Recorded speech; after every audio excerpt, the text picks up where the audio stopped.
Shalom!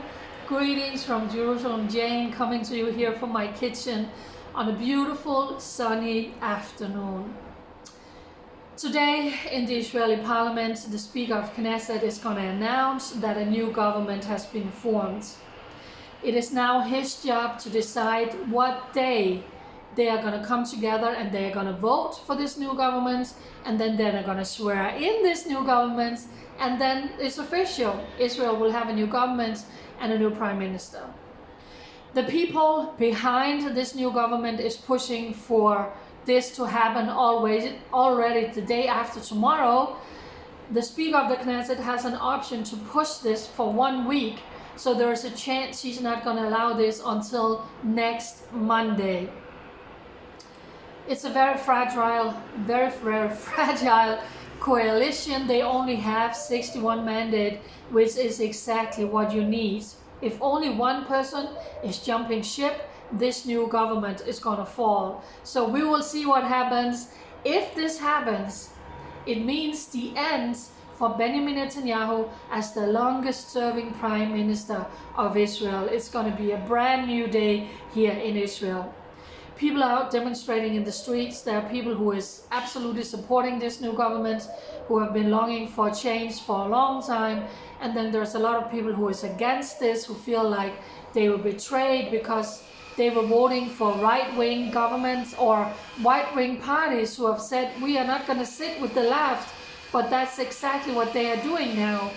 So we are seeing protests in the streets. We are seeing protests in front of some of the right-wing politicians' home. Some of them even feel so threatened that they have received security protection right now. So there's a lot going on here in Israel. So as always, I will keep you updated. In the midst of all of this, Israel also elected a new president. And today the president-elect is visiting the outgoing president. So that is also taking place. The president here in Israel doesn't really have any power. It's more like a symbol, but he's always doing a good job. On top of that, we still have the ceasefire, but everything is so tense. Every year we are celebrating that Jerusalem was liberated after 19 years of Jordanian occupation. East Jerusalem was liberated. And for Jerusalem Day, we are celebrating that the Jewish capital was once again united, and there's a flag parade taking place, walking from downtown Jerusalem down through the old city and down to the Western Wall, with young people singing and dancing and celebrating the Jewish capital. And for the Muslim population, they see this as a huge provocation. So this year, Jerusalem Day took place right in the midst of the latest war and de-escalation with Hamas, and they started firing rockets into Jerusalem on that day when this parade was taking place. So that was cancelled.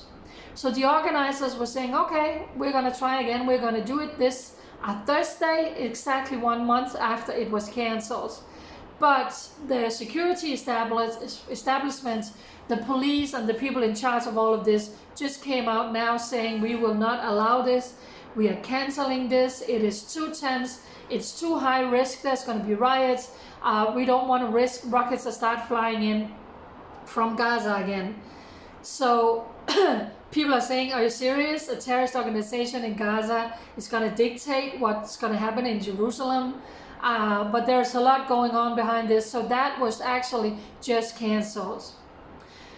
The Palestinian Authority, the leader of the Palestinians, just paid $42,000 to the family of an Arab terrorist who murdered 2 Israelis in 2015.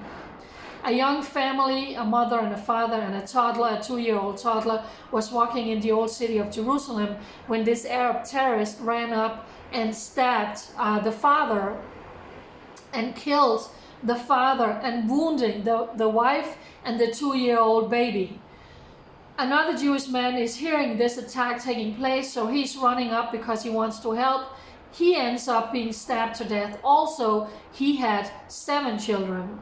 Today, Israel's peace partner Abu Mazen paid out $42,000 to the family of this terrorist, saying well done for killing 2 Jewish people, and are also helping them to build a new house. It is absolutely reprehensible. The Jewish people are still being murdered today in the streets, in their homes, in the supermarket, out on the streets, for no other reason than being Jewish. And the world are sponsoring this when they are pouring money into the Palestinian Authority. So like I say, there is so much going on in Israel. There is so much to pray about. This was just a short update saying that Israel most likely will get a new government, will get a new prime minister within this next week. So I know some people are saying you're looking a little bit different. Actually, yes, I cut off my long hair. Jerusalem Jane got summer hair. It's so hot down here and I like it. I'm gonna enjoy my short hair. So easy breezy.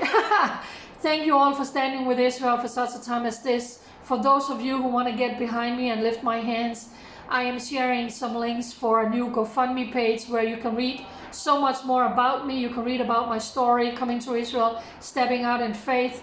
Anyone who can help bless me and enable me, who are here, boots on the ground without a salary, I would really, really appreciate it. For such a time as this, I really, really need your hands to lift my hands. God bless Israel, and God bless all of you. Bye.